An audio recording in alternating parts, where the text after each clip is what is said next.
జగద్గురువులైన ఆదిశంకరాచార్యుల వారికి సనందుడనే శిష్యుడుండేవాడు. ఆ సనందుడు మిక్కిలి గురుభక్తి, విద్యలపై ఆసక్తి కలవాడు. తన ఏకాగ్రత, వినయ విధేయతల వలన కొద్ది కాలంలోనే విద్యలు నేర్చి శంకర భగవత్పాదులకు ప్రియ శిష్యుడైనాడు పద్మపాదుడు. ఏ కారణముగా సనందుడు గురువుగారికింత ప్రియుడైనాడో అని చర్చించుకుంటున్న తన శిష్యులను విన్నారు శంకరులు. వారికి సనందుని అపారమైన భక్తిని చూపాలని నిశ్చయించుకున్నారు. ఒకసారి ఆదిశంకరులు తమ శిష్య సమేతముగా గంగా తీరమునకు వెళ్ళినప్పుడు ఆవలి గట్టునున్న సనందుని చూచి, నాయన సనంద, శీఘ్రముగా ఇటురా అని పిలిచినారు. గురు ఆజ్ఞయే తప్ప ఇతరములు గూర్చి ఆలోచించని సనందుడు వెంటనే కళ్ళు మూసుకొని అనన్యమైన గురుభక్తితో యువతలి గట్టుకి నీటి మీద నడిచి వచ్చాడు.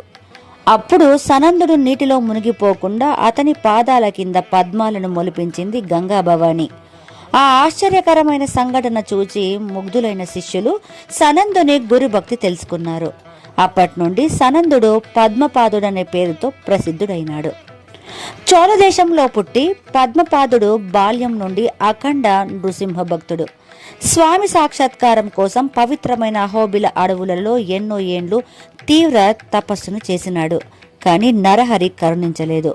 శిష్యుని భక్తి పరిపక్వమైనదని గ్రహించిన ఆదిశంకరులు ఒకనాడు పాదపద్ముణ్ణి పిలిచి దగ్గరలో ఉన్న చెంచుగూడెంలోని కొండ గుహలో నృసింహస్వామికై తపస్సు చెయ్యమని ఆజ్ఞాపించాడు.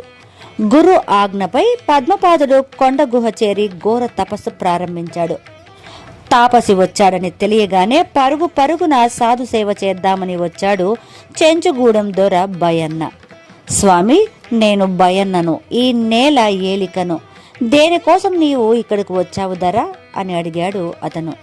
సింహం ముఖంతో మనిషి శరీరంతో ఉండే దేవుణ్ణి వెతుకుతున్నా అన్నాడు పద్ముడు. అడవినంతా ఎరిగిన ఆ బయన్న తానెప్పుడు అట్టి వింత జంతువును చూడలేదన్నాడు. బయన్న మూఢభక్తుడు.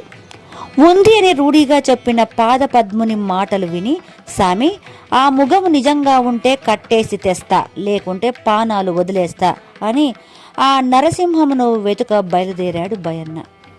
పాదపద్ముడు వర్ణించిన నృసింహస్వామి అద్భుత రూపాన్ని మనసులో ముద్రించుకున్నాడు బయన్న. ఏకాగ్ర చిత్తంతో నిద్రాహారాలు మాని అడవంతా తిరిగాడు బయన్న. ఎంత శ్రమించినా అణువణువు పరీక్షగా చూచినా ఎక్కడా కనపడలేదు స్వామి.